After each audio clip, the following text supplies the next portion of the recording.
വയനാട് പുനരധിവാസത്തിന് ധനസഹായം അനുവദിക്കാത്ത കേന്ദ്ര സർക്കാരിൻ്റേത് ജനവഞ്ചനയാണെന്ന് Udumbanchola MLA MM മണി പറഞ്ഞു. CPM കട്ടപ്പന ഏരിയ സമ്മേളനത്തിൻ്റെ പ്രതിനിധി സമ്മേളനം കട്ടപ്പന CSI ഗാർഡനിൽ ഉദ്ഘാടനം ചെയ്ത് സംസാരിക്കുകയായിരുന്നു അദ്ദേഹം.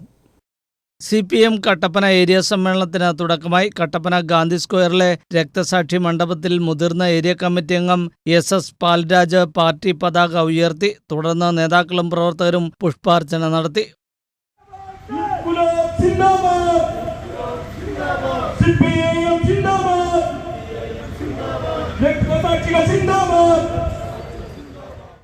കട്ടപ്പന CSI ഗാർഡനിലാണ് സമ്മേളനം നടക്കുന്നത്. സമ്മേളനം ഉടുമ്പൻചോല MLA MM മണി ഉദ്ഘാടനം ചെയ്തു. മോദി വയനാട്ടിലെത്തി ഫോട്ടോഷൂട്ട് നടത്തി മടങ്ങിയത് മാത്രമാണ് ഉണ്ടായതെന്ന് അദ്ദേഹം പറഞ്ഞു. കേരളത്തെ പൂർണ്ണമായും അവഗണിച്ചു. പ്രധാനമന്ത്രിയുടെ സന്ദർശനം വെറും പ്രഹസനമായി മാറി. എന്നാൽ ഇക്കാര്യത്തിൽ പ്രതികരിക്കാനോ ദുരിതബാധിതർക്ക് വേണ്ടി സംസാരിക്കാനോ കോൺഗ്രസും BJPയും തയ്യാറായിട്ടില്ലെന്നും MM മണി കൂട്ടിച്ചേർത്തു. മലയാള മനോരമയും മാതൃഭൂമിയും മംഗളോ മാമാങ്കോ എഴുതി പ്രധാനമന്ത്രി വന്നു, കുഞ്ഞുങ്ങളെ താലോലിച്ചു, കൂട്ടി പാലം കിടത്തി, ഒരു ചില്ലി നയാ പൈസ പരിയുള്ളവർ ഇന്നേ വരെ തന്നില്ലെന്ന് മാത്രമല്ല, ഇപ്പം വിമാനത്താവളത്തിൽ ഏതാണ്ട് എല്ലാം കൂടി അങ്ങോട്ട് വലിയ സംഖ്യ അടക്കണമെന്ന് നമ്മളോട് ആവശ്യപ്പെട്ടിരിക്കുകയാണ്.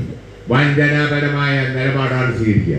ഇവിടുത്തെ കുത്തക പത്രങ്ങൾ മലയാള മനോരമയും മാതൃഭൂമിയും മംഗളവും മാമാങ്കവും ഈ രാജ്യത്തെ നിക്ഷേപ താല്പര്യക്കാർ ഈ ഗവൺമെന്റിനെ പ്രതിനിധ കോൺഗ്രസ് ഐക്യ ജനാധിപത്യങ്ങളുടെ ഇന്നേ വരെ ഈ കേന്ദ്ര ഗവൺമെന്റ് നിലപാടിനെതിരെ പ്രതികരിക്കാൻ വേണ്ട നിലയിൽ ഒരു നിലപാട് സ്വീകരിക്കാൻ അവർ തയ്യാറായിട്ടില്ല.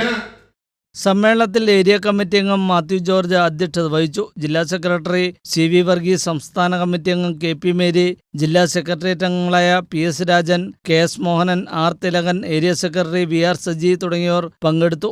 സമ്മേളന യോഗത്തിൽ നിരവധി ആളുകളെ ആദരിച്ചു. ശനിയാഴ്ച നടക്കുന്ന പ്രതിനിധി സമ്മേളനത്തിന് ശേഷം ഉച്ചകഴിഞ്ഞ് 3-ന് ടൗൺ ഹാൾ പരിസരത്ത് നിന്ന് റെഡ് വോളണ്ടിയർ മാർച്ച് നടക്കും. തുടർന്ന് ഓപ്പൺ സ്റ്റേഡിയത്തിൽ നടക്കുന്ന പൊതുസമ്മേളനം സംസ്ഥാന സെക്രട്ടേറിയറ്റ് അംഗം M സ്വരാജ് ഉദ്ഘാടനം ചെയ്യും. MM മണി MLA, CV Varghese, KP Mary തുടങ്ങിയവർ സംസാരിക്കും. വൈകിട്ട് രാഹുൽ കൊച്ചാപ്പിയും സംഘവും അവതരിപ്പിക്കുന്ന കോട്ടയം തുടിയുടെ നാടൻപാട്ടും അരങ്ങേറും. News bureau, Kattappana.